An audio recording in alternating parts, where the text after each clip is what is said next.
KBS 열린 토론.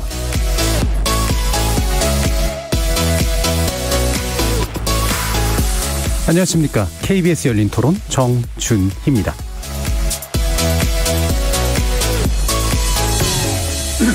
제20대 대통령 선거가 2022년 3월 9일로 예정된 가운데 여야 후보들이 잇따라 대선 출마 의지를 밝히고 있습니다. 본격적인 대선 경쟁에 막이 오른 거죠. 여당인 더불어민주당은 대선 후보자 선출을 위한 경선 일정을 시작했고요. 야권 또한 유력 후보자들의 발걸음이 빨라지고 있는데요. 자신만의 색깔과 경쟁력을 강조하면서 최적자임을 외치고 있습니다. 대통령에게는 일반 선출직 공직자보다도 더 높은 기준과 엄격한 잣대가 적용되지 않을 수 없는데요. 엄격한 윤리의식과 함께 국가 미래에 대한 비전, 정책 역량, 그리고 시대정신과의 부합 여부 혹은 선도력이 충분히 검증되어야 할 것입니다. 코로나19의 대유행으로 인해 발생한 글로벌 위기, 그 어느 때보다도 지도자의 리더십이 중요한 시기인데요. KBS 열린 토론에서는 지금 우리 사회에 필요한 정치적 리더십에 대해서 함께 고민해보면서 저희 더 리더 특별기획에 응해해 주신 분들을 모시고 그분의 정치 철학과 소신, 정책에 관련된 깊이 있는 논의와 함께 우리 공동체 미래에 대해 함께 고민해보는 시간 마련했습니다. 특별기획 2022 대선의 시대정신을 묻는다. 더 리더 첫 번째 시간인 오늘은 이낙연 더불어민주당 전 대표와 함께합니다. KBS 열린 토론은 여러분이 주인공입니다. 문자로 참여하실 분은 샵 9730 누르시고 의견 남겨주십시오. 단문은 50원, 장문은 100원의 정보 용료가 붙습니다. KBS 모바일 콩, 트위터 계정 KBS 오픈, 그리고 유튜브를 통해서도 무료로 참여하실 수 있습니다. 날카로운 의견과 뜨거운 참여 기다리겠습니다. KBS 열린 토론 지금부터 출발합니다.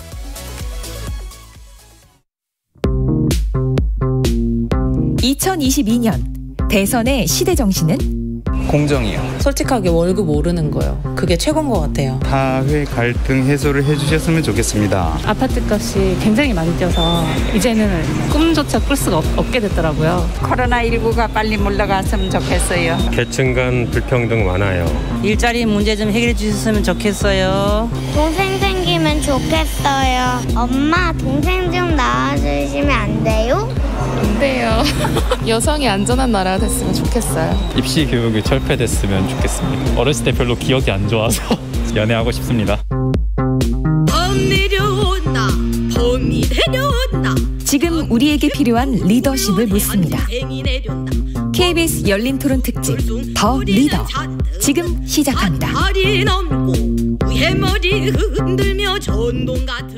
지금 스튜디오에는 더불어민주당 전 대표셨던 이낙연 의원 자리하고 계십니다. 안녕하십니까? 네, 안녕하세요. 자, 그리고 날카롭고 깊이 있는 질문으로 우리 더 리더를 풍성하게 해주신 두 분 소개해드리겠습니다. 먼저 정치평론가 명지대 김형준 교수 나오셨습니다. 네, 안녕하세요. 그리고 정치 전문 기자시죠? 한겨레 정치부 성환용 선임 기자 나오셨습니다. 네, 안녕하십니까. 자, 우리 첫 순서로 응해주셔서 대단히 감사합니다. 네.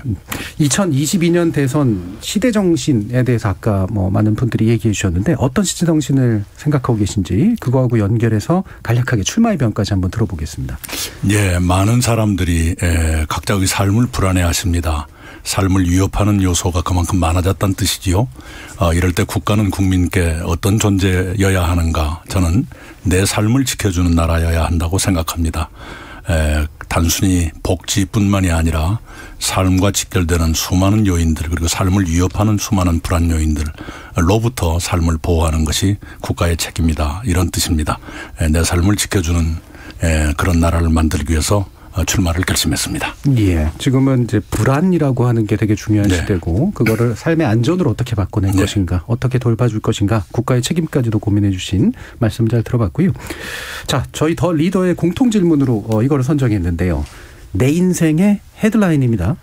헤드라인에 자주 또 나오시기도 했으니까 기존 기사 중에 골라주셔도 괜찮고요. 아니면 미래에 이런 헤드라인으로 나왔으면 좋겠다 이런 것도 괜찮습니다. 네, 헤드라인으로 제가 나온 것 중에 제일 크게 나온 건 역시 국무총리이겠죠.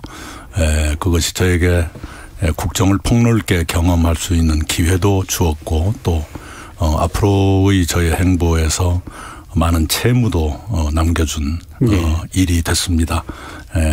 그 점에서 제 몇 대 국무총리 이낙연 그것이 제 인생의 헤드라인입니다. 지금까지는 그렇습니다. 예, 앞으로는 또 다른 헤드라인이 나올 수도 있지 않을까 싶은데요.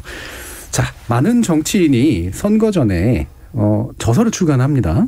보통 출판 기념회를 통해서 이제 많은 분들께 또 알리는 그런 기회들을 해서 이건 관습처럼 이렇게 돼 있는데 이 대표님 경우 같은 때는 좀 대담집이라고 하는 형식을 선택을 하셨어요. 이게 특별한 이유가 있으십니까? 그게 편하겠더라고요. 왜냐하면 혼자 쓰면은 생각하지 못한 또는 표현하지 못하고 지나가는 것들이 있을 수 있는데 유능한 대담자, 현명한 대담자가 오면 제 속에 있는 아주 물길 깊은 곳에 있는 것까지 끌어올릴 수가 있지 않습니까? 예. 이번에 그런 경험을 했습니다. 그 점에서 대담집 형식으로 하길 잘했다 이렇게 생각합니다. 그럼 대담을 해 주신 분이 잘 끌어내셨던가요? 네, 그런 셈입니다. 예, 그런 셈입니다. 예. 이 대담집 약속에 보면 이 표현이 나옵니다. 소년 시절과 청춘이 지독히 남루했다. 네. 남루했다라는 표현이 나오는데 이건 어떤 경험으로 말씀하신 건가요? 네. 그때는 대부분 사람들이 그랬지만 참 험할 정도로 가난했으니까요. 말도 안 되는 일들이 있었지요. 심지어 초등학교 다닐 때 우통 벗고 반스 한 장 입고 학교를 다닌 적도 있었고요. 예. 네. 그리고 먹는 것도 마찬가지고요. 저희 동생 중에 한 사람은 딸기가 빨갛다는 걸 중학교 가서 처음 안 친구도 있고요. 예. 하도 7남매가 아침 일찍 일어나서 배고프니까 딸기가 크기도 전에 다 따먹어버려서 늦잠 자면 퍼른 것밖에 안 남아 있었죠. 예. 네. 그 남루함이라는 게 아마 그 세대가 또 공통적으로도 사실 또 경험하고 계시는 부분이기도 한데 그게 한 사람의 정치인으로서 굉장히 중요한 어떤 경험 그다음에 나름의 어떤 좌표가 됐다 이렇게 볼 수 있을까요? 예. 아무래도 가난이 뭔지 배고픔이라는 게 뭔지 또 청춘의 절망이라는 게 뭔지 하는 걸 체험했다는 것이니까요. 그건 소중한 경험이라고 생각합니다. 예. 그럼 요즘으로 보면 요즘 세대들 같은 경우 다 그 안엔 또 가난이 있고 또 불평등이 있습니다만 전반적으로 생활수준이 상당히 향상이 돼서 네. 기성세대하고는 이제 어린 시절의 경험이 꽤 다르잖아요. 네. 그래서 생기는 격차도 충분히 있을 것 같거든요. 그렇죠. 과거 저희들의 성장기는 가난하고 몹시 불편했지만 그러나 대부분의 사람이 그랬기 때문에 막 심각하게 불평등을 성장기에 느끼지는 않았을 겁니다. 예. 그런데 지금의 청년들은 풍요롭게 성장한 것 같은데 성장기부터 이미 불평등을 체험하고 그렇죠. 자라니까요. 그것에 대한 좌절 또는 분노 같은 게 있을 거고요. 또 하나는 이제 흔히들 의식주라고 하는데 저희들의 성장기에는 의도, 식도 형편 없었죠. 예. 네, 저희들 대학 다닐 때 군복 물들여 입고 사철 그것만 입고 다닌 친구들도 있었고요.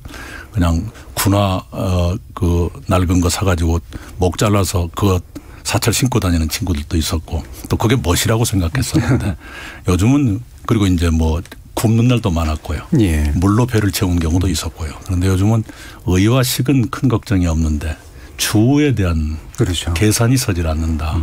과거에는 그래도 학교 졸업하고 군대 갔다 오면 취직은 쉽게 되고 취직하면 한 10년 정도 적금 넣고 그러면 집은 살 수 있다. 이런 계산이 있었는데 지금은 그런 계산이 서지 않는다는 것. 예. 취직도 만만치가 않고 또 집을 장만한다는 건 몇 년 후면 될까 그런 계산이 서지 않는다는 것. 그 점에서는 절망의 깊이가 훨씬 더 커졌다. 예. 이렇게 생각이 됩니다. 다 같이 가난했던 시기와 또 지금의 가난과 이제 어떤 부유함의 격차나 경험이 굉장히 크게 다른 시대 사이에 많은 고민들이 또 읽혀지시는데요.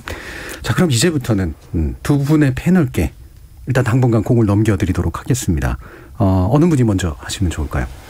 자, 성한용 기자님 해주시죠. 예, 오늘 그 전남의 그 비 피해 현장 다녀오신 걸로 알고 있습니다. 수도권은 피해가 적어서 잘 모를 수가 있거든요. 네.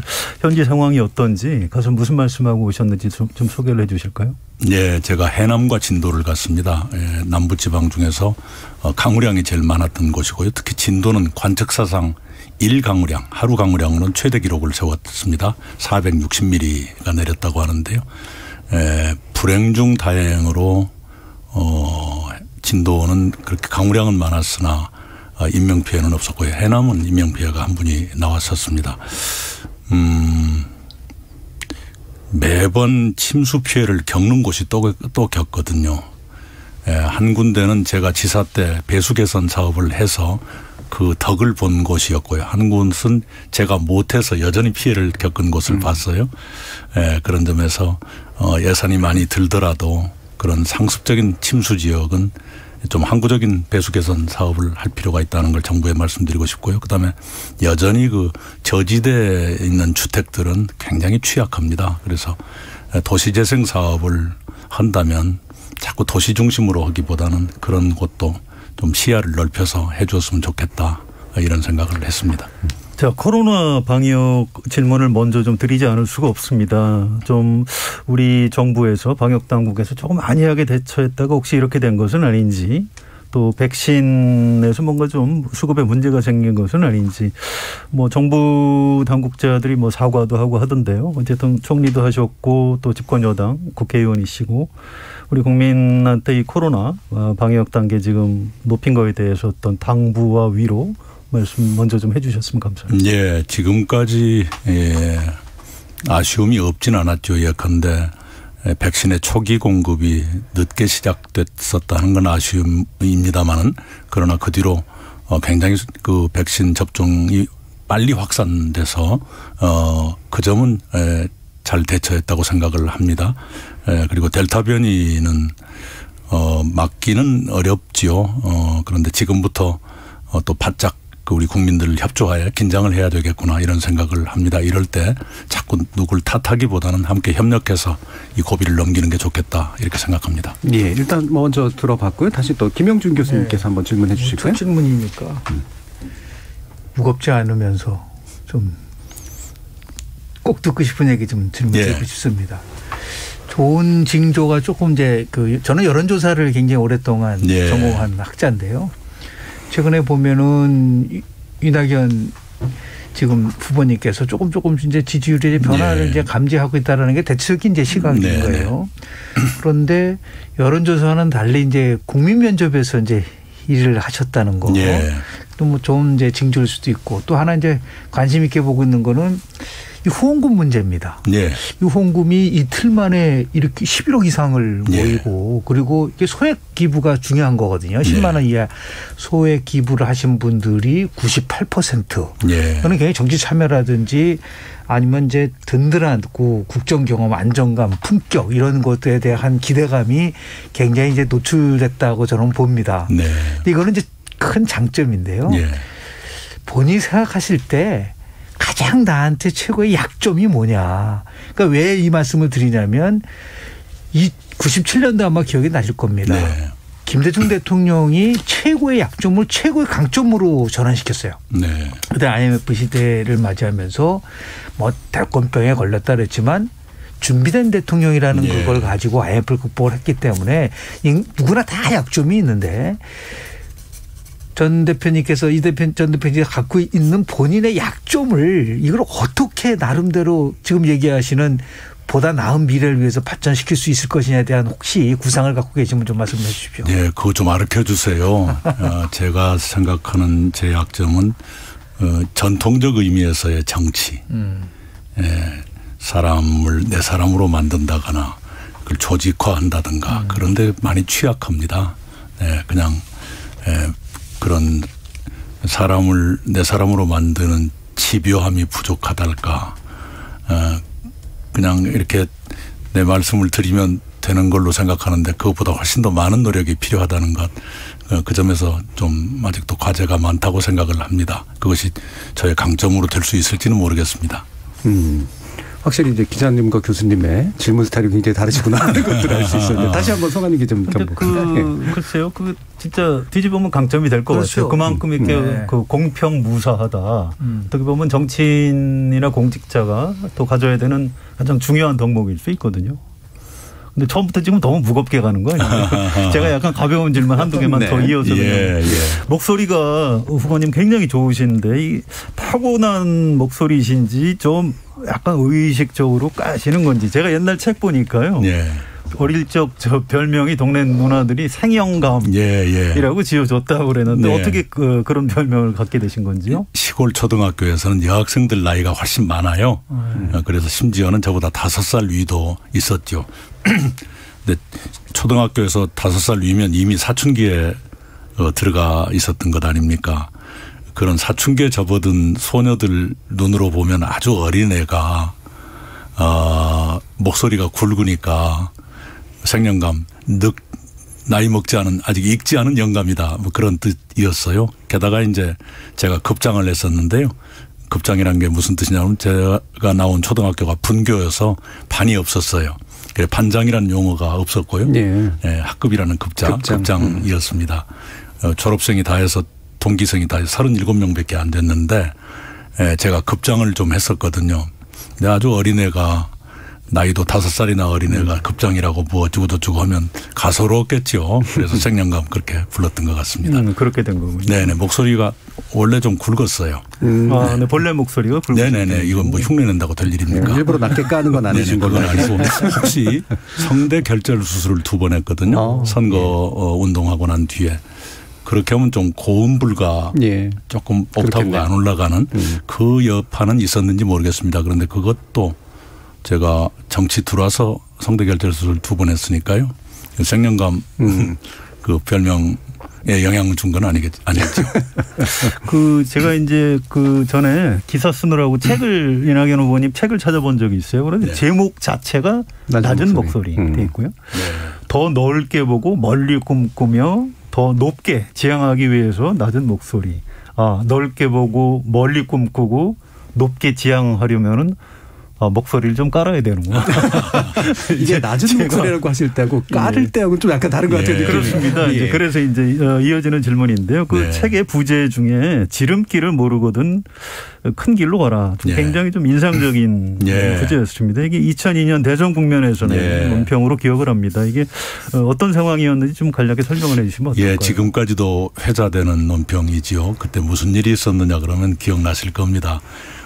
저희가 여당이었고 노무현 후보가 이미 결정돼 있었는데 일부 사람들은 다른 쪽에 정몽준 씨하고 줄을 대는 분도 계셨고요. 또 심지어는 그때가 신한국당이었나요? 한나라당이었나요? 이회창 씨 캠프로 넘어가신 분도 계시고 또 후단협을 만들어가지고 중간에 서 계신 분도 계셨어요. 그런데 선거 캠프에서 노무현 후보 캠프에서 그 사람들 비판하라는 요구가 드셨어요. 그런데 제가 조금 생각이 달랐습니다. 그 비판하면 국민들이 잘한다고 하는 게 아니라 참 못났다고 할 것 같았어요. 여당이 오죽 못났으면 국회의원을 오히려 뺏기고 있느냐. 그러나 또 아무 말씀도 안 할 수가 없고 그러던 차에 우연히 미국에서 나오는 초보 운전자를 위한 무슨 조언인가 뭔가 하는 작은 책자가 있었어요. 거기에 저 소리가 나옵니다. 지름길을 모르거든 큰 길로 가라. 큰 길도 모르겠거든 오던 길 그대로 직진하라. 거기에 제가 하나 더 붙였죠. 그것도 어렵거든 멈춰서서 생각하라. 그 일종의 패러디입니다. 그래서 그때 논평도 방황하는 동지들에게 옆에 부제로 초보 운전자를 위한 조언에서인가 뭔가를 썼어요. 그런데 그것이 굉장히 회자가 많이 됐고 그것이 오전에 발표됐는데 그날 저녁에 기자님들하고 여의도의 어떤 맥주홀에 한잔 마시러 들어갔는데 먼저 와 계시던 그 샐러리맨들 월급장애들 하얀 와이셔츠 입은 분들이 멀리서 저를 보더니 대변인님 우리는 직진입니다 이러시더라고요. 그래서 야 이건 좋은 논평이었구나. 먹혔다. 이게 요즘 문제되는 그 표절은 아니고 이게 인용을 통한 재창조 이렇게 재창조라고 봐야죠. 저도 이제 운전하다 지금 내비게이션에 의존하지만 나오기 전에는 운전하다 잘 모르겠으면 진짜 큰 길로 나가게 되더라고요. 이게 단순히 어떤 뭐 운전의 기법이 기술이 아니고 인생을 사는 어떤 지혜가 아닌가 이런 생각이 들고요. 제가 좀 너무 살살 지금 질문을 드리는 것 같아서 잠깐 그럼 기다렸다 한번 넘어갔다 오시죠. 저는 그 반대로 여쭤보겠습니다. 우리 대표님은 최장수 총리셨어요.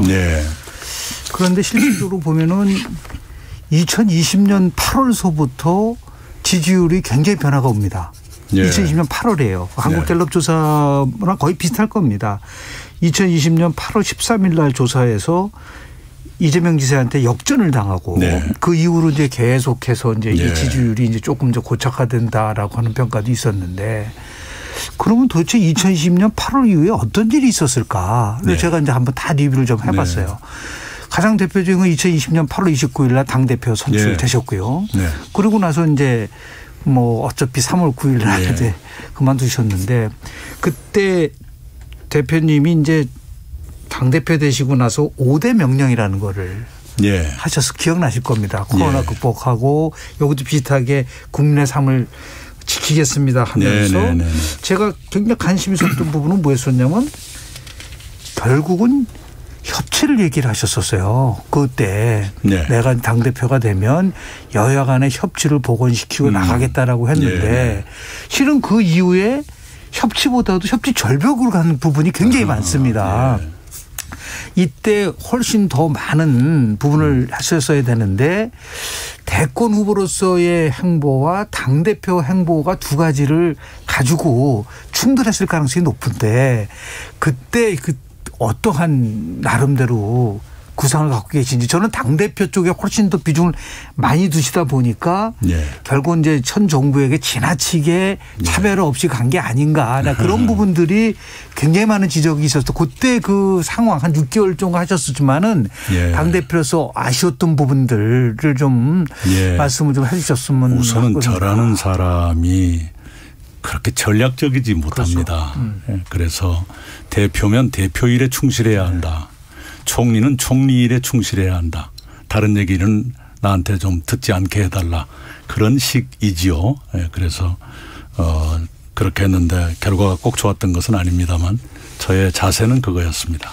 근데 그 김영준 교수님하고 맥락이 같으면서도 저는 반대로 궁금한 게 있어요. 사실은 국무총리 하실 때 굉장히 그 차기 주자 지도가 굉장히 좋았고요. 지금 오히려 이제 떨어져 있는데 이게 저는 이런 측면도 있는 것 같아요. 이를테면 통합의 정치인, 통합의 리더십에 대해서 사람들이 굉장히 갈구를 하죠. 국무총리는 좀 덕이 있는 사람이었으면 좋겠다. 그런데 지금은 이제 대선 주자로서 요구하는 리더십이 있고요. 또 좀 불행하게도 정부화 시대의 어떤 부작용이라고 할까요? 그런 것 때문에 이제 좀 확증 편향이 강해지고 확실히 좀 우리 편 없냐 이제 이런 사람을 찾는 거고요. 사이다 발언하는 사람 좋아하고 그냥 팍 갈라쳐서 저 나쁜 사람들 없애야 된다. 우리가 해야 잘할 수 있다 이런 그걸 원하는데 지금 아무리 봐도 이낙연 후보님은 그런 스타일은 아니시거든요. 좀 억울하지는 않으신지 그런 부분 어떻게 생각하세요? 아니요. 억울한 건 없고요. 그렇죠. 그런데 국민들이나 우리 지지자들이 그걸 원하신다고 해서 다 맞춰지는 것은 아니니까요. 한계가 있겠죠. 그런데 우리 성 기자님 그 지적은 옳으십니다. 좀 더 아주 직설적으로 말씀을 좀 드리도록 하겠습니다.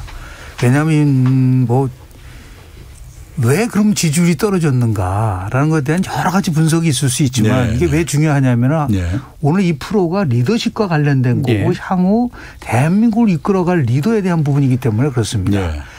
제일 아마 아프신 부분은 저는 이렇게 농축해서 말씀드리고 싶어요. 8월 29일 날 당대표가 되시고 나서 그 이후에 이낙연에는 이낙연이 없다. 근데 그 얘기가 많이 저희 주변의 사람들이 많이 얘기를 하셨어요. 왜냐하면 결국은 총리 때는 이제 뭐 정부의 일원으로서 대통령과 같이 호흡을 하는 거는 맞지만 아무리 당대표라고 하더라도 이거는 정치 영역이고 또 대권을 가지고 또 한다면 그래서 우리가 리더십을 구별할 때 거래적 리더십과 변혁적 리더십 두 가지로 나눕니다. 번스가 얘기한 건데요. 그래서 앞으로 대한민국을 이끌어갈 그 대통령은 정말 예리한 역사의식과 통찰력과 그리고 도덕성을 중심으로 한 변혁적 리더십을 갖고 있어야 된다.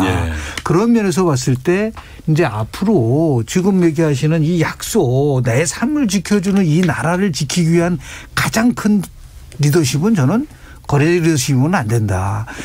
결국은 변혁적 리더십을 가져야 되고 그러다 보면 가끔 가다 보면 자기 지지층으로부터 미움받을 용기가 필요하지 않을까.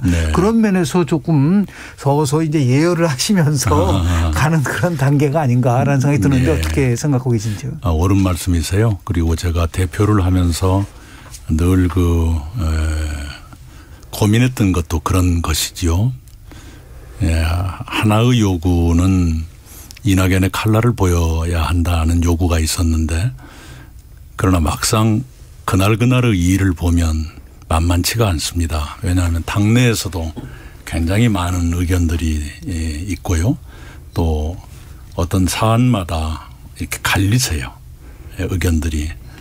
그럴 경우에 대표가 자기의 깃발을 들고 따라와라 하는 것이 과연 옳은가에 대해서 저는 그렇지 않다고 판단했거든요. 그래서 어떤 사안마다 팀을 만들거나 거기에 권한을 드리고 안을 가져오게 하고 이런 식으로 하려고 했었어요. 그것이 그런데 지금의 상황에서 굉장히 답답함을 주었을 겁니다. 예. 그러나 결과적으로는 아시는 것처럼 6개월 반에 422개 법안을 통과시켰고 거기에는 이제 검경 수사권조정도 포함되고 국정원 개혁, 경찰청법 그리고 4.3 특별법, 5.18 관련법 등등 역사적인 법안 또는 개혁 법안이 거의 다 처리가 됐거든요. 그 점에서 결과적으로는 나쁘지 않았다라고 봅니다만은 그 과정에서 굉장히 많은 그 답답함을 지지자들에게 드렸을 것이다. 그 점은 제가 이해합니다. 네. 그러면 이제 굳이 말씀하면 거래형과 이제 변혁형이라는 얘기를 해주셨는데 이 대표님 같은 경우에는 뭔가 이렇게 거중 조정을 해나가면서 이제 의견을 최대수로 만들어내는 예. 쪽에 좀 더 강조점을 두시는 거잖아요. 예. 근데 이제 왜 대통령이 만약에 된다면 그것도 되게 중요하지만 말 그대로 아까 말씀해 주셨던 것처럼 깃발을 들고 이제 따라와라라고 하는 것도 굉장히 필요한 어떤 덕목일 예. 것 같은데 그런 것이 필요해질 때는 그렇게 과감히 하실 생각이 있으신가요? 물론 그래야죠. 예, 그런데 제가 이제 문재인 대통령을 모시고 2년 7개월 13일 총리로서 이렇게 근무를 했습니다마는 이렇게 모든 걸 깃발을 들고 그러지는 네. 않으세요. 구체적인 사안에 대해서는 큰 방향만 대통령이 제시하고 나머지는 입법 사항은 국회에 많은 그 여지를 네. 남겨드리는 것이고요. 심지어는 각 행정부 부처들도 선택의 여지가 조금씩 있습니다. 그것이 옳지 않나 싶은데요. 큰 방향은 제시하되. 네. 네. 그 이제 대통령은 행정부의 수반이고요. 네. 그래서 리더십이라는 게 본인이 직접 다 하는 게 아니고 이제 여러 그렇습니다. 관료 조직들을 또 정치인들하고 같이 일을 해 나가야 되는 거죠. 그런데 이낙연 후보님에 대해서 이렇게 그 여러 계층의 사람들한테 물어보면 네. 참 뭐 박학다식하고 연품도 원하시고 그런데 그 밑에 부하를 한 분들은 굉장히 좀 공포감 같은 게 좀 있다는 거죠. 예. 그래서 사람이 안 남으시는 거 아니에요? 전남지사하고 총리 일하실 때 이제 공무원들이 굉장히 좀 총리 무서워하고 그래서 국무총리 하실 때도 이런 그 좀 한심한 이런 표현을 많이 하셔가지고 약간 그 뭐 공포감이 있다 이런 얘기들도 하는데 이런 부분은 그 왜 좀 일부러 야단을 많이 치신 건가요? 어떻게 된 겁니까? 아니 그것은 아니고요. 그러니까 저를 보는 분들의 그 판단이 혼란스러우실 수 있을 거예요. 그렇게 약한 사람이라면 그 아랫 사람들이 그렇게 볼 필요가 없는 것이죠. 네. 예. 정치와 행정의 차이라고 할까요? 행정은 더 일사불란해야 되고 그리고 실행력을 가져야 한다. 어떤 정책을 발표하면 실행되게 해야 하고 실행되기까지가 행정이다. 라고 보기 때문에 그 매 과정에 대해서 충분함을 요구하지요. 근데 정치라는 건 단계마다 늘 움직이는 생물이어서 조정해야 되고 그런 것이지요. 그래서 정치와 행정의 양쪽에 임하면서 저의 얼굴이 좀 달라 보이는 수가 있을 겁니다. 네. 그럼 정치적 얼굴과 행정가적 얼굴. 예, 그럴 수 있다고 생각합니다. 네. 네. 제가 하나 여쭤보고 싶은 또 핵심적인 사항은 2년 7개월 정도 이제 최장수 총리를 하셨잖아요. 네. 우리 대선 과정에 오면 역대 후보들이 단골처럼 내세우는 공약이 있어요. 내각 중심의 정치를 하겠다는 건 누구나 다 약속을 합니다. 문재인 대통령도 약속을 하셨어요. 그런데 실질적으로 보면은 내각 중심의 정치가 된 적이 단 한 번도 없습니다. 물론 예외적으로 2002년도에 출범했었어 3년 출마했었던 노무현 대통령 때 뭐 이해찬 총리한테 책임 총리형을 준 부분들이 있는데 그래서 2년 7개월 하시면서 여전히 청와대 중심의 정치에서 굉장히 그 벗어나지 못한 게 아닌가라는 그런 부분들도 있었고요. 그래서 저는 뭐 이제 과거보다도 만약에 대통령이 되신다고 한다면 정말 대한민국에서 특수적인 거잖아요. 대통령도 있고 국무총리도 있고 내각이 있다고 한다면 미국처럼 순수 대통령제 속에는 총리하고 내각이 다 나름대로 책임성을 가지고 해야죠. 네. 그래서 전적으로 이제 청와대 중심이 아니라 경험이 있으시니까 내각 중심이고 장관이 모든 것은 다 책임지지 않는다 하더라도 전적으로 권한과 책임을 주고 할 수 있는 그게 저는 혁신과 정치 패러다임의 핵심이라고 보는데요. 그 부분에 대해서 어떤 구상을 갖고 계신지 꼭 여쭤보고 싶었습니다. 네, 옳은 말씀이죠. 네, 그 내각이 좀 더 많은 재량을 갖는 것이 좋습니다. 효과의 면에서도 그게 더 좋고요. 단지 문재인 정부에서 왜 청와대가 다 하는 것처럼 비쳤을까? 실제보다는 더 그렇게 비친 것 같아요. 제가 일을 해봤기 때문에 말씀을 드리자면 그만큼 청와대가 다 보도되는 것만큼 다 청와대가 좌지우지한 것은 아니었거든요. 근데 왜 그렇게 비치는가? 하나는 실제로 어떤 분야에서는 그런 게 있었습니다. 왜냐하면 이 박근혜 정부에서 문재인 정부로 넘어가는 그 중간에 촛불이 있었지 않습니까? 그런데 그것을 내각과 청와대가 촛불이 뭔가에 대해서 그 뜻을 공유할 기간이 없었습니다. 그러다 보니까 중요한 문제마다 또는 변화가 필요한 문제마다 청와대가 방향을 제시하는 일이 많아졌다. 이것이 실제로 청와대 주도로 비친 요인일 거고요. 또 하나의 요인은 이게 있을지 모르겠습니다. 부처 기자실이 없어지다 보니까 부처 기사가 줄어들었어요. 그리고 한국 언론들이 굉장히 제목 중심의 보도를 많이 하는데요. 큰 제목은 대체로 청와대에서 많이 나오죠. 네. 그런데 국민 생활에는 꼭 제목이 생활에 영향을 주는 것은 아닙니다. 그렇죠. 우리 언론이 국민 생활에 영향을 주는 미세한 것에 굉장히 취약하세요. 네. 말하자면 정책에 취약합니다. 그 점이 실제보다는 더 청와대 주도로 비치게 했을 수도 있다. 네, 그런 생각은 합니다. 그러나 이제 문재인 정부 뒤를 이어가는 그 다음 정부 4기 민주정부는 그렇게 청와대와 내각이 새롭게 재설정해야 되는 그런 과제가 줄어들 것이기 때문에 내각에 훨씬 더 많은 재량이 주어질 수 있을 것이다. 이렇게 생각합니다. 네, 송관영 기자님. 그 이제 대선 주자로서 정치인 이낙연의 리더십에 대한 궁금증을 푸는 자리니까 제가 조금만 끊어서 질문을 드릴게요. 정치인들이 되게 초선 국회의원 때부터 대통령을 꿈꾸기도 하고 어떤 분들은 중학교 때 책상 앞에다가 대통령, 미래 대통령이라고 붙이기도 하는데 국회의원 시절에 대통령 이 다음에 한번 해보겠다 이런 생각을 하신 적이 있습니까? 그 생각보다는 제가 언젠가 총리하고 싶다는 걸 한번 써가지고요. 그런 일은 있었습니다. 네. 마음속으로야 꼭 이렇게 상상한 일은 있었겠지만. 네.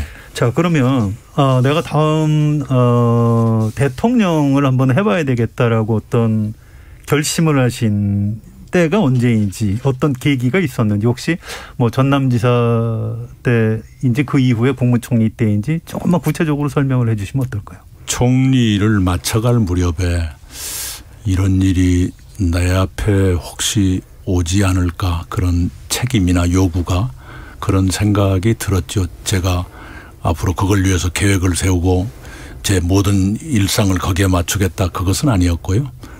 거듭 말씀드리지만 저 총리로 일하는 동안은 마지막 날까지 총리에 충실해야 한다. 그런 식의 제가 그 생활관을 가지고 있어서요.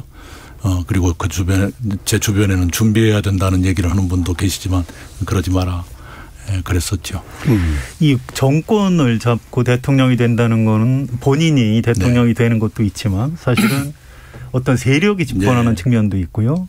문재인 정부가 이제 비판받는 지점 중에 너무 좀 아는 사람을 쓸 때 폭을 넓혀서 쓰질 못하고 노무현 정부 청와대 사람들 민주당 대표할 때 좀 아는 분들 정도로 제한된 것 아니냐 이런 비판이 있습니다. 그런데 궁금한 게 대선 주자시니까 이낙연 후보님께서 대통령이 되신다면 도대체 어떤 사람들을 국무총리나 장관들로 지금 쓰실 것 같은지 평소에 워낙 좀 이렇게 자유인으로 사셔서 상상이 잘 안 돼서 질문을 드립니다. 예비 내각에 대한 질문까지 주셨네요.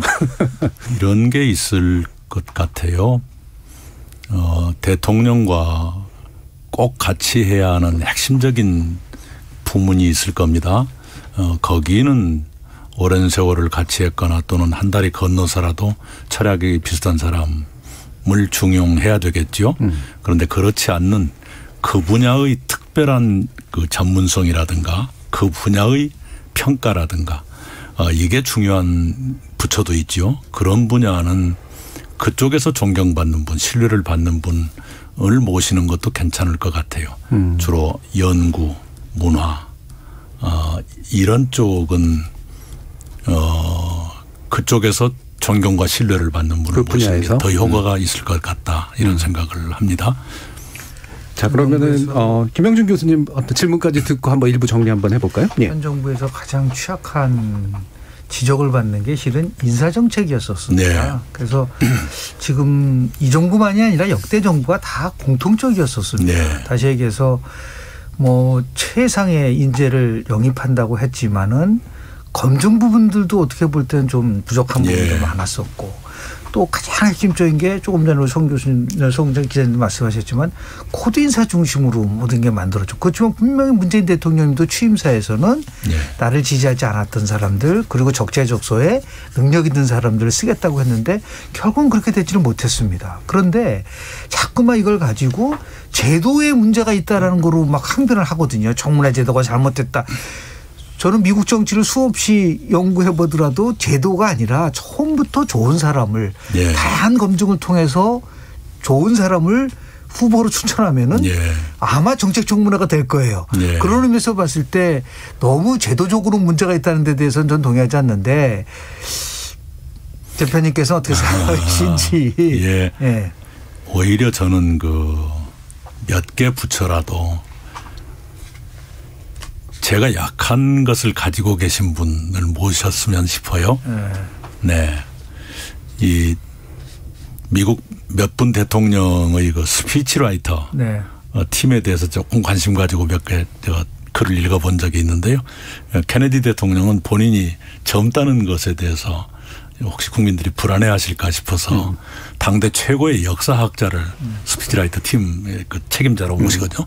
아서 슐레진저 분이었죠. 레간 대통령은 소통을 중요시하다 보니까 스피치라이터 팀에 코미디언 2명을 항상 채용해가지고 늘 그 유머를 집어넣게 하고 이런 것들이 있었던 것 같아요. 그런데 이제 바로 그거 내가 부족한 것을 채워주는 분을 어딘가에 모시는 것이 꼭 필요하겠다. 그리고 그 분야에서 아까 말씀드린 대로 그 분야의 사람들이 존경하고 신뢰하는 그런 분들을 몇 군데는 모시는 것이 좋겠다. 이런 생각을 갖습니다. 이게 뭐 곁다리 얘기긴 합니다만 어떤 면에서 우리 사회가 요구하는 그런 기준에 비해선 우리 사회 엘리트 집단의 성장해온 방식에도 사실 또 문제가 좀 있지 않은가. 좀 격차가 어떻게 메꿔질까 이런 부분도 좀 고민해야 될 것 같은데요. 지금까지 KBS 열린 토론 특별기획 2022 대선의 시대정신을 묻는다. 더 리더 첫 번째 순서로 이낙연 더불어민주당 전 대표편 함께하고 해봤는데요. 이낙연 대표와 함께 개인적인 철학, 소신 또 주요 이력 등에 대해서 몇 가지 질문과 함께 살펴봤습니다. 후반부 토론에서는 주로 정책 현황 몇 가지와 함께 좀 더 치열하게 이야기를 나눠보는 그런 시간 준비해 보도록 하겠습니다. 전반부 토론 여기서 마무리하겠습니다. 여러분께서는 KBS 열린 토론과 함께하고 계십니다. 토론이 세상을 바꿀 수는 없습니다. 하지만 토론 없이 바꿀 수 있는 세상은 어디에도 없습니다.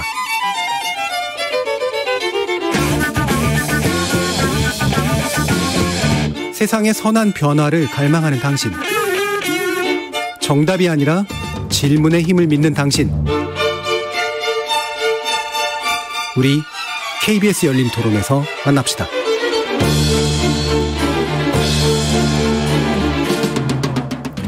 자, 저희가 유튜브를 통해서요, 이낙연 대표께 묻고 싶은 질문을 받아봤습니다. 근데 단 4일 만에 1,400명 넘는 분들이 질문을 달아주셔가지고요, 상당히 좀 뜨거운 호응이 좀 있었는데, 그중에 저희 제작진들이 많은 분들이 공감해 주신 질문들을 중심으로 해서 몇 가지 좀 정리를 했습니다. 또 그 가운데서 제가 한번 흥미로워 보이는 걸 좀 뽑아봤는데요. 만두님께서 이런 질문해 주셨어요. 김대중, 노무현, 문재인 대통령을 잇는 4기 민주정부가 품어야 할 가장 중요한 가치는 뭐라고 생각하십니까? 라고 질문해 주셨네요. 어떻게 보십니까? 참 어려운데요.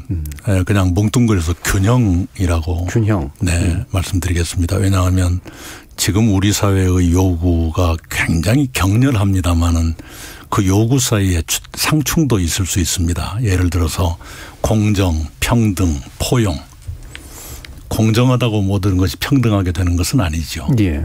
또 평등하기 위해서는 때로는 공정을 약간 제약해야 되는 경우도 있을 수 있고요. 포용과 공정은 또 충돌하는 수도 있을 수 있죠. 이것을 어느 선에서 균형을 잡을 것인가 하는 지혜가 굉장히 필요할 것 같다고 예. 생각을 합니다. 요즘에 이제 이준석 대표의 능력주의, 능력 그대로 가면 과연 공정한 것인가. 네. 그것이 공정하다고 볼 수도 있지만 그러나 출발선 자체가 다른 사람들끼리 능력대로 경쟁하면 그 결과는 어떻게 될 것인가. 뭔가 포용이 필요하지 않겠는가. 그런 점에서 어느 선에서 그런 상충할 수 있는 요구들을 조정할 것인가. 예. 높은 균형 감각이 필요하겠다. 이런 생각을 균형 감각. 또 예전 고전으로 지금 중용해서 말하고 있는 것들을 또 상당 부분 언급해 주신 것 같은데요. 기생충님께서 이런 질문해 주셨어요. 이게 영화도 한번 생각해 보시면 좋을 것 같은데 지금 타임머신을 타고 정치에 입문하던 순간으로 돌아갈 수 있다면 그때 나에게 어떤 말을 해주고 싶으세요? 라는 건데요. 하지 마, 뭐 이런 거라든가. 뭐 어떤 겁니까? 예. 조금 더 멋대로 했었더라면 하는 아쉬움이 있어요. 너무 예. 자기 스스로를 옥죄었구나 하는 생각을 합니다. 네. 조금 규율 같은 것을 지나치게 많이 의식한 것은 아닐까. 예. 네, 조금 더 재밌게 했었더라도 됐을 걸 하는 후회를 합니다. 좀 더 이렇게 하고 싶었던 거. 예. 그렇죠? 조금 더 자유롭게. 친구들, 동료 의원들하고 조금 더 술도 더 많이 마시고 했더라면 더 좋았을 텐데. 예. 막걸리는 많이 드신 거라는데. 막걸리는 많이 마셨지만 조금 제가 좀 고지식한 데가 있어요. 예, 그래서 예를 들면 주말에는 꼭 지역구에 있어야 한다든가 또는 골프를 한 번도 안 쳐봤거든요. 그게 과연 옳았던가 뭐 이런 것 등등의 후회가 있습니다. 예, 제가 이게 강원 양면책을 좀 쓰고 있는데요. 네. 다시 좀 약간 강한 질문이 들어왔습니다. 박경희님께서 처음에 열렬히 지지하다가 점점 실망해서 이제는 지지하지 않는 쪽입니다. 저를 다시 지지하는 마음이 들도록 설득해 주세요. 예, 그 실망의 요인이 뭐였던가 하는 걸 알아야 말씀을 드리겠는데요. 이렇게 말씀을 드릴게요. 열렬히 지지하셨을 때 그때의 이낙연이 지금도 있습니다. 네, 단지 이제까지 경험해 보지 못한 당대표 일을 하면서 제가 충분히 적응하지 못했었구나 하는 후회를 하고 있고요. 그러나 다시 우리 보내주신 분이 기억하시는 그 이낙연으로 돌아오고 있다 이렇게 생각합니다. 예. 지금 그럼 이건 또 제 눈에 그냥 띌 수밖에 없는 질문이었는데요. 네. 낭염님께서 언론개혁에 대한 구체적인 플랜 있으십니까? 라고 질문을 주셨네요. 예, 몇 가지 제가 지난번에 말씀을 드렸는데요. 대통령 직속의 미디어위원회를 두고 싶습니다. 예. 그래서 거기서 해야 될 것은 우선은 언론이 지금 두 개의 위기를 동시에 직면하고 있지 않습니까? 하나는 신뢰의 위기가 있고 또 하나는 산업으로서의 위기가 네, 그렇죠. 있습니다. 그래서 산업으로서의 지속 가능성을 어떻게 높여드릴 것인가, 그리고 언론의 신뢰를 높이기 위해서 어떤 책임을 드릴 것인가. 좀 거칠게 말하면 당근과 채찍이라고 할까요? 그렇겠네요. 시장과 또 공익의 문제이기도 하고요. 네. 그러면 그 미디어위원회가 방송통신위원회 체제를 좀 바꾸는 예, 건가요? 거기도 포함됩니다. 그리고 이제 현안이 되어 있는 공영방송의 소유구조, 지배구조를 어떻게 할 것인가 하는 것 당연히 논의를 해야 되겠죠. 예. 그러면 제가 마지막 질문으로 좀 이번엔 또 좀 온화한 질문인데요. 네. 은회님께서요. 질문은 아니라고 해주셨지만 이낙연 후보님이 시아버지라면 어떨까 생각해 봅니다라는 해주셨어요. 네. 실제로 시아버님이시잖아요. 네. 이게 며느님의 입장을 제가 안 들어봐서 잘 모르긴 하겠습니다만 그래도 자기 객관을 굉장히 잘하시는 스타일이라고 제가 봐서 어떤 시아버님이십니까? 모르겠습니다만은 최고의 시아버지일 거라고 생각합니다. 예. 왜냐하면 며느리 앞에서 제일 약해져요. 그리고 며느리 얼굴이 조금만 이렇게 어두움이 보이거나 그러면 아들부터 의심하게 되는. 예. 그래서 아주 귀한 사람이라 생각하고 이름도 함부로 부를 수가 없는 그런 조심스러운 점이 있습니다. 예, 며느님 눈치도 많이 보시고 문제 있으면 아드님을 먼저 잡으시는 굉장히 훌륭한 시아버님이신 것 같습니다. 자, 그럼 제가 질문 몇 가지 좀 정리해가지고 한번 봤고요. 정치자 질문 시간은 그러면 여기서 마치겠습니다.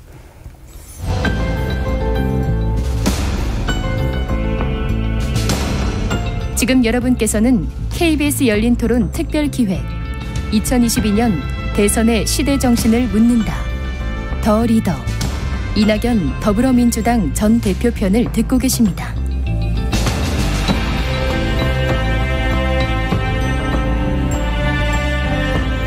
지금 여러분은 KBS 열린 토론 특별기획 2022년 대선의 시대정신을 묻는다. 더 리더 이낙연 더불어민주당 전 대표 편 듣고 계시는데요.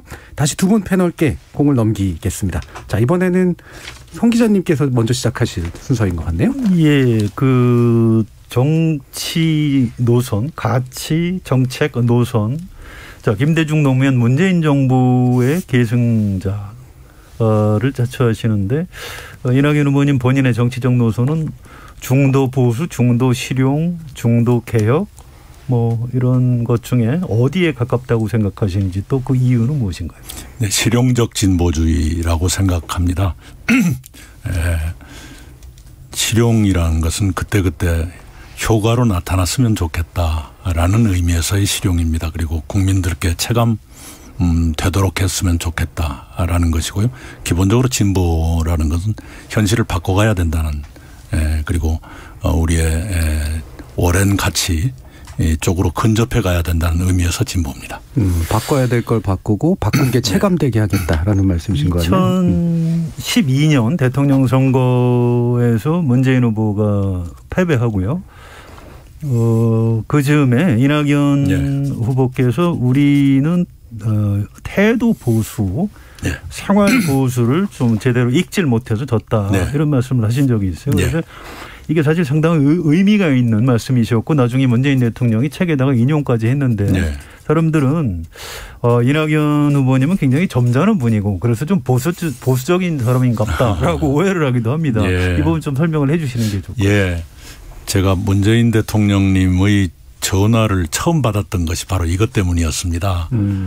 문재인입니다 하고 전화를 주셨어요. 그 웬일이십니까? 그때 대선 실패하신 직후였습니다. 그랬더니 제가 그 홈페이지에 썼던 글 중에 태도 보수 이 대목에 공감이 되는 게 있는데 당신 책에 인용해도 되겠느냐고 물으시려고 전화를 하셨어요. 그래서 아니 그 홈페이지에 발표한 건 이미 공유재산인데 뭘 물으십니까? 당연히 쓰십시오라는 것이었습니다. 그때 이제 어떤 계기에서 그걸 썼느냐 그러면 그 대선을 치르면서 우리의 그 막말에 대한 질타가 굉장히 많았어요.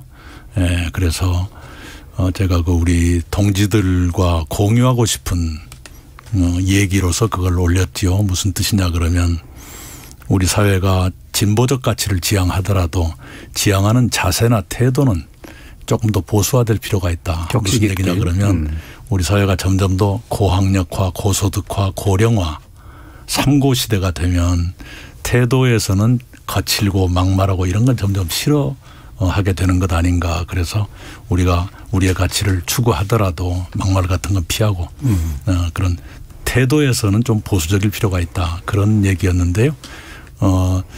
문재인 대통령님의 정치 자세가 태도 보수인 것 같아요. 나중에 알았어요. 굉장히 점잖으시고 배려하시고 또 말씀을 순화해서 하시고 그래서 아마 당신께서 공감하는 데가 있어서 그 사용해도 좋겠느냐는 그 물음을 주셨던 것 같아요. 지금 청취자 여러분들이 혹시 놓치셨는지 모르겠는데 우리 이 후보님께서 잠시 성대모사를 하셨거든요. 음성 지원이 되는 점. 나중에 한번 돌려보시기 바랍니다. 자, 우리 김영준 교수님 한번 말씀 들어볼게요. 경선 중이시니까 말에 이제 언급도 이제 있으실 수밖에 없다고 좀 보는데요. 제가 직설적으로 제가 좀 말씀을 드리도록 하겠습니다. 저는 노무현 대통령은 유연한 진보를 가지신 분이라고 저는 평소에 평가를 합니다. 좌파 신자유주의라고 얘기를 했을 때 나를 좌파 신주라도 국익을 위해서라면 한미 FTA가 필요하다라고 얘기하신 분이세요. 이라크 파병했었고 그렇습니다. 그리고 제주해군 기지도 실은 노무현 대통령이 하셨잖아요. 그래서 저는 굉장히 유연한 진보인데 최근에 우리 이제 진보는 과연 유연한가? 난 경직된 진보라고 봅니다. 그래서 지금 실용적 진보라고 말씀을 하셨지만은 진보를 아주 구별해 보면은 굉장히 민생 진보가 있고 민주 진보 참 좋은 진보입니다. 그러나 경직된 진보 더 심하게 표현하면 종북적 진보는 안 된다. 전 세계 진보가 지향하는 세 가지 가치가 있습니다. 이거는 뭐 다 다른 거. 첫째 인권, 반핵, 반전입니다. 그럼 진짜 진보라고 한다면은 북한의 인권에 대해서 당당하게 얘기를 하고 북한이 핵을 가진 데 대해서는 과감하게 얘기를 해야 되고 전쟁에 대한 부분들에 대한 얘기를 해야 되는데 어느 순간 이 부분이 굉장히 줄어들고 어떤 때는 왜곡되는 경우가 나온다. 네. 그렇다면은 지금 실용적 진보라고 얘기를 하셨기 때문에 앞으로 제가 얘기하는 인권 반핵 반정과 관련된 기본적 가치에 대한 생각을 어떻게 표출하시고 어떻게 실현할 것인가에 대한 부분들에 대한 얘기를 좀 간략하게 좀 듣고 싶습니다. 예, 오르신 말씀이고요. 아까 노무현 대통령이 한미 FTA 또 이라크 파병 추진하셨고 김대중 대통령께서는 대통령이 되시기 훨씬 전부터 한일 국교 정상화를 찬성하셨지 않습니까? 월남 파병을 찬성하시고요. 그리고 일본 대중문화 개방도 결행을 하셨단 말씀입니다. 그렇죠. 그런 거 보면 대단하신 거죠. 당시의 여론보다는 훨씬 앞서가는 그 점은 많이 배워야겠다 생각합니다. 그리고 북한의 인권 문제에 대해서는 조금 생각은 다릅니다만 어느 것이 진정한 북한 인권의 그 신장에 도움이 되는가, 우리가 바깥에서 자꾸 야단치듯이 말하는 것이 도움이 되는가, 아니면 다른 방식으로 북한 주민들의 생존 또는 생활을 좀 더 개선하도록 이렇게 도와드리는 그것이 더 나은가, 그것은 좀 고려의 여지가 있다고 생각하고요. 반전 반핵은 뭐 마찬가지입니다. 그것도 북한 비핵화를 위해서 어떤 것이 더 지혜로운 방법인가인 것이지 듣기에 좋은 시원한 말만 한다고 꼭 결과까지 좋으라는 법은 없거든요. 북한에 대해서 가장 우리 국민들 특히 보수적인 사람들에게 가장 시원한 말 많이 했던 건 이명박 정부 때였습니다. 그런다고 해서 북한이 개선됐느냐면 그건 아니거든요. 일본에 대해서도 마찬가지입니다. 이명박 대통령 독도까지 갔지만 그래서 좋아졌느냐. 네, 그것은 조금 생각하기 나름이라고 생각합니다. 네, 서관영 기자님. 그 여당하고 야당이 굉장히 그 다른 사람들인 것 같은데 글쎄요, 경제 복지 면에서는 무슨 그동안에 역대 정부가 무슨 차이가 있었는지 저는 변별을 하기가 좀 어렵고요. 그런데 이제 한반도 같은 경우에는 너무 첨예하게 갈리는 것 같아요. 남북 관계, 또 북미 관계. 북미 정상회담 할 때 야당 대표가 뭐 위장평화 쇼라고 했고요. 지금도 상당수의 국민이 민주당 정부 자체에 대해서 좀 심하게 표현하면 뭐 빨갱이 정부다. 이런 얘기를 하고. 그 여야 간의 이 거리가 참 좁혀지지 않는데, 자, 이 부분은 어떻게 해결을 해나가야 된다고 보십니까? 저는 우리 야당 그리고 보수 세력들에게 늘 이 말씀을 드리고 싶어요. 과거의 보수 정권들이 했던 자랑스러운 역사, 성취 이를 좀 소중하게 간직하고 자랑하십시오. 노태우 정부의 북방 정책 참 빛나는 정책이었고요. 그 노태우 정부 때 남북한 유엔 동시가입이 이루어지고 불가침 조약, 남북한 기본협정 그리고 비핵화 협정 이런 게 다 체결됐지 않습니까? 그게 있었기 때문에 2000년 남북 정상회담도 있었거든요. 그래서 제가 국민의힘의 지도자라면 우리 민주당 정부가 남북관계 개선을 위해서 정상회담을 한다 그러면 잘한다. 우리가 과거에 노태우 정부 때 했던 기반 위에서 이렇게 가는 건 잘하는 것이다. 단지 좀 속도는 너무 빠른 것 아니냐라든가 좀 당신들이 했던 일을 자랑스럽게 여겼으면 좋겠는데 왜 그렇게 잊어버리는지 모르겠어요. 좀 기억력을 회복했으면 좋겠다. 이런 주문을 드리고 싶습니다. 정말로 잘하신 거거든요. 노태우 정부 때. 예. 예. 우리나라 대통령 선거 제도가 갖는 치명적 약점 중에 하나가 이제 그 부분이 좀 있는 것 같습니다. 우리가 하면 다 잘할 수 있고 우리가 안 되고 저 상대방이 정권을 잡으면 나라 망한다. 예. 그 사실 아니거든요. 정책의 연속성 부분이신가요? 예. 네. 그렇습니다. 네. 여야 협치 부분인데 지금도 내년 3월 9일 날 국민의힘이나 야권이 대통령이 되면 지금 우리나라 우리 사회 모든 문제가 다 해결될 것처럼 얘기를 하는 분들이 있는데 그 사실 아니고요. 그렇습니다. 반대로 민주당 정권만 재창출하면 또 모든 게 잘 될 것이다. 그럴 리가 없거든요. 예. 자, 이게 이렇게 된 게 이제 모든 대한민국 정부 정책을 너무 이건 문재인 정부의 정책이다라고 우리 국민의 절반이 정파적으로 판단하시기 때문에 그런 건데, 자, 이낙연 후보님이 대통령이 되시면 그 정부의 이름을 이낙연 정부라고 물론 하실 수도 있겠습니다만, 자, 어떻게 대한민국 정부로 만들어가는 이런 방법 같은 거 좀 없을까요? 여야 협치 부분 어떻게 생각하십니까? 예, 저도 오랫동안 그 생각을 많이 하고 있고 고민되는 대목인데 이 양당의 정책 노선의 차이가 10대 0은 아니거든요. 분명히 6대 4나 이 정도 있을 겁니다. 기껏해야 65대 35 이 정도 아닐까요? 그런데 꼭 흙과 벽으로 나누거나 이러거든요. 그런데 나중에 국회 가보면 다 결국은 타협하거나 합의를 한단 말씀입니다. 예. 정 안 되면 이제 뭐 필리버스터 이런 것도 하곤 하는데요.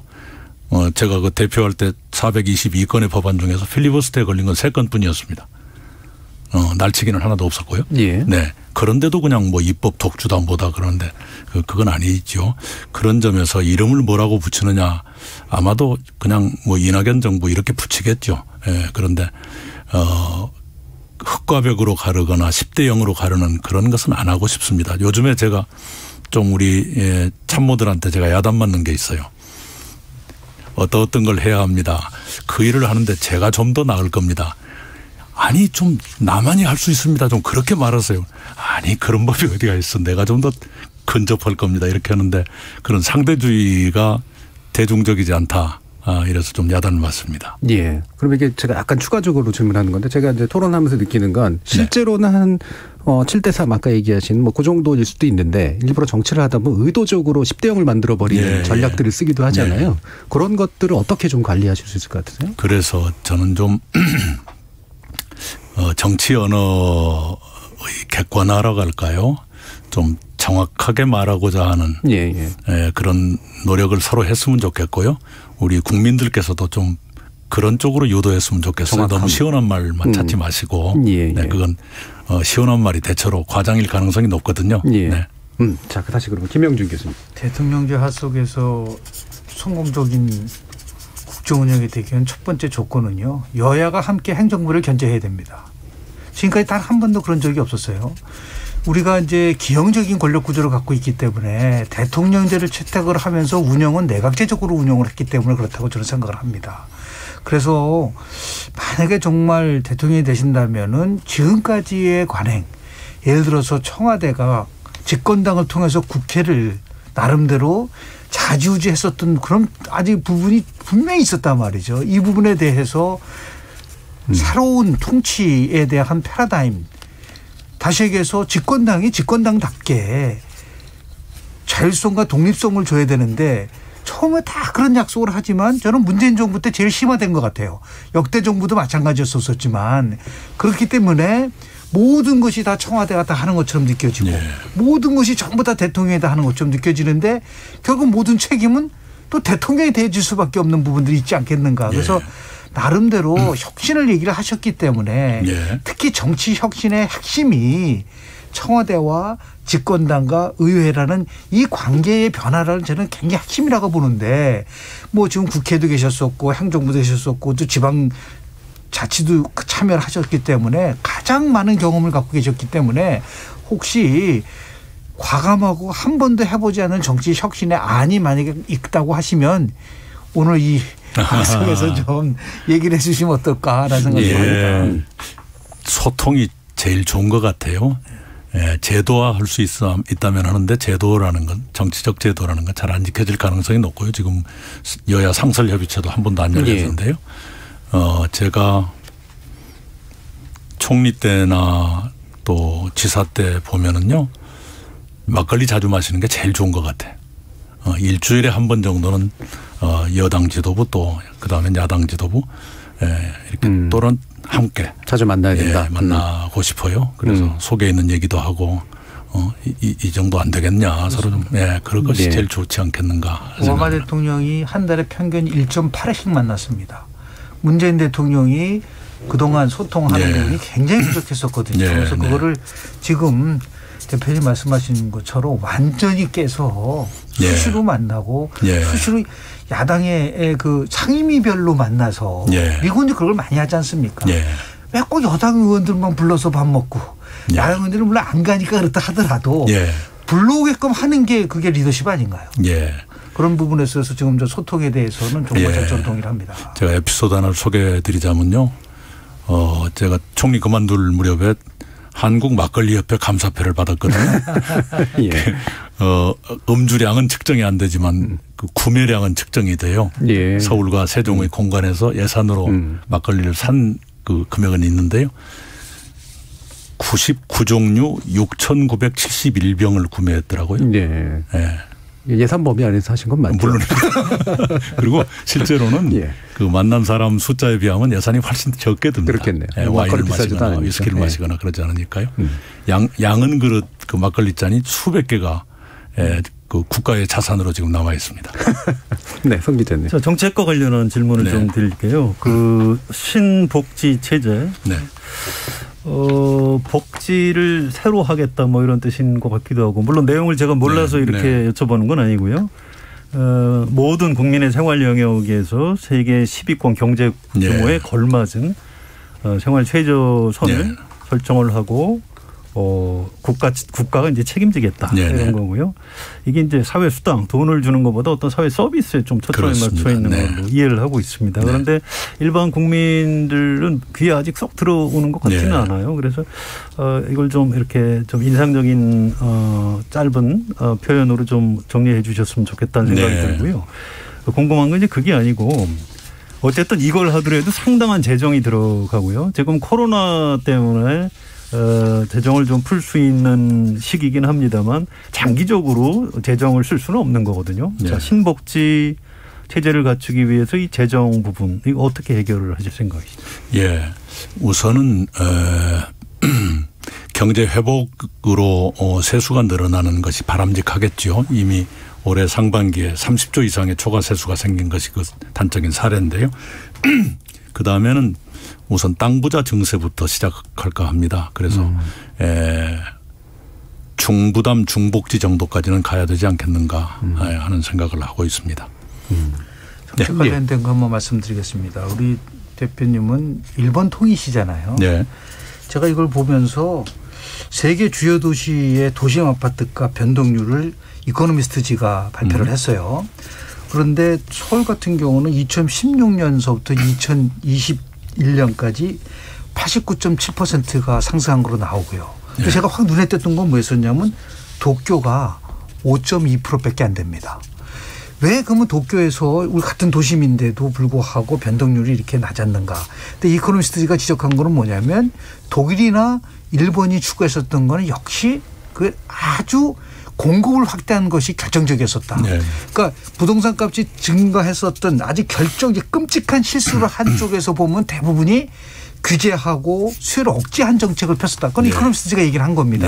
그런데 지금 대표님 말씀하시는 토지 공변형 개념 가지고 지금 부자 증세에 대한 부분들도 땅을 갖고 있는 사람 증세한 거는 맞지만 과연 그거 가지고 현재 있는 부동산에 있어서의 문제점이 회복될 수 있을 것인가. 여전히 규제 중심이지 않겠는가라는 부분 속에서 혹시 부동산 정책과 관련돼서 이거를 공급을 확대할 수 있는 거 어떻게 연계시킬 수 있으신지에 대해서. 당연히 공급 확대가 돼야 되죠. 그 토지 공개념이다 하는 것은 그중에 일부이고요. 그렇습니다.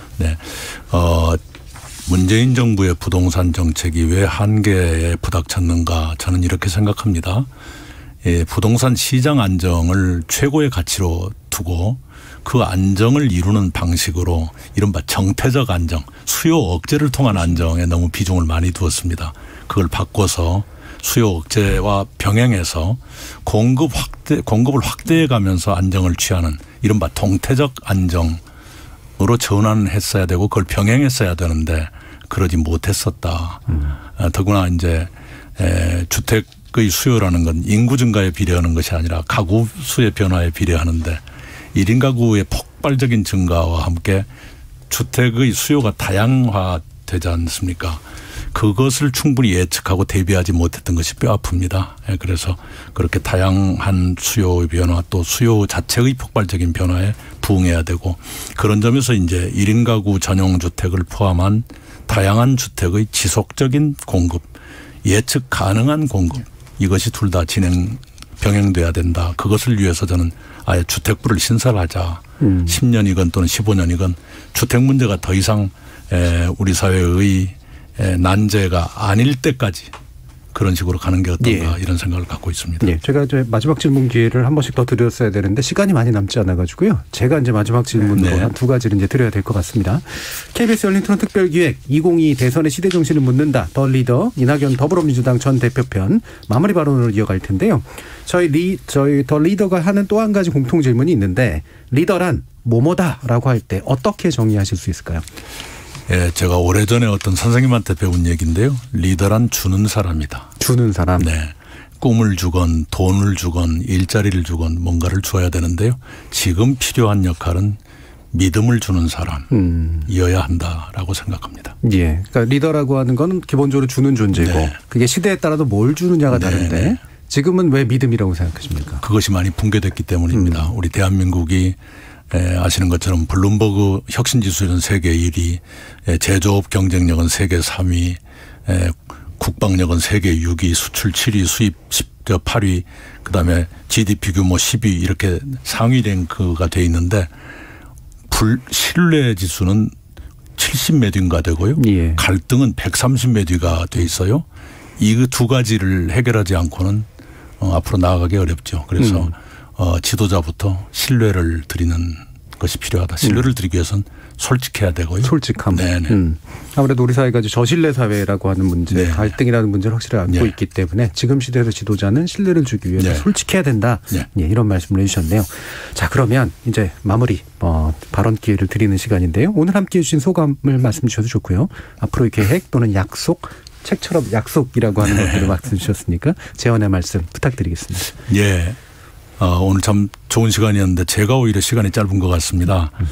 우리 대한민국이 굉장히 특별한 나라입니다. 국내적으로는 난제, 어려운 문제가 굉장히 많지요. 그리고 대전환기이기 때문에 또 다른 문제가 생길 수가 있습니다. 그 어려운 문제들을 시행착오 없이 해결해 갈 수 있는 안정적 리더십 또는 신뢰할 만한 리더십이 필요하다고 보고요. 그런 반면에 대외적으로는 굉장히 위상이 높아져 있고 세계의 주목을 받고 있지 않습니까? 그런 위상에 걸맞게 품격 있고 신뢰받을 만한 지도자가 필요하다라고 생각합니다. 그런 내외의 요구에 제가 비교적 근접한 사람이 아닌가 감히 그렇게 생각합니다. 네. 많이 주목해 주시기 바랍니다. 그럼 이번 대통령 후보로서 나서는 몇 가지 한 짧게만 더 이 정도의 약속은 한 가지를 더 해주시겠다면 어떤 게 있을까요? 네, 우선 G5 정도로 우리의 국위가 높아졌으면 좋겠고요. 국제적인 신뢰를 받았으면 좋겠다. 많은 산업이 발전해야 되지만 기존에 나와 있는 미래 산업 전략들에 더 얹어서 백신 제약 세계 4강국이 되고 싶다. 예. 이런 꿈 하나 올려놓고 싶습니다. 예, G5 그다음에 백신 제조 4강국. 네, 백신 제약 4강국. 예, 네. 굉장히 큰 약속을 해주셨습니다. 네. 저희 오윤재님께서 이런 말씀해 주셨네요. 사이다는 톡 쏘는 듯 시원한 맛은 있지만 숭늉은 깊은 풍미를 갖고 있고 몸에 이롭습니다. 이낙연 대표는 숭늉입니다. 라는 말씀을 주셨습니다. KBS 열린 토론 특별기획 2022 대선의 시대 정신을 묻는다. 더 리더 첫 번째 순서 이낙연 더불어민주당 전 대표 편. 오늘 함께해 주신 이낙연 더불어민주당 전 대표 그리고 한겨레 정치부 성한용 서민기자 명지대 김영준 교수 세 분 모두 수고하셨습니다. 감사합니다. 네, 감사합니다. 그리고 참여해 주신 시민 농객 여러분들께도 깊은 감사드립니다. 2022년 대통령 선거 훗날 어떻게 기억될까요? 여기 KBS 열린 토론 2022 대선의 시대 정신을 묻는다. 더 리더에서 좋은 정치 지도자를 가늠해보는 열린 공간 마련해 봅니다. 부디 우리 사회가 선택한 정치 지도자와 그의 리더십이 우리 정치 사회와 우리 공동체에 긍정적인 인정표를 남기를 기대해 봅니다. 저는 다음 주 월요일 저녁 7시 20분에 다시 찾아뵙겠습니다. 지금까지 KBS 열린 토론 정준이었습니다.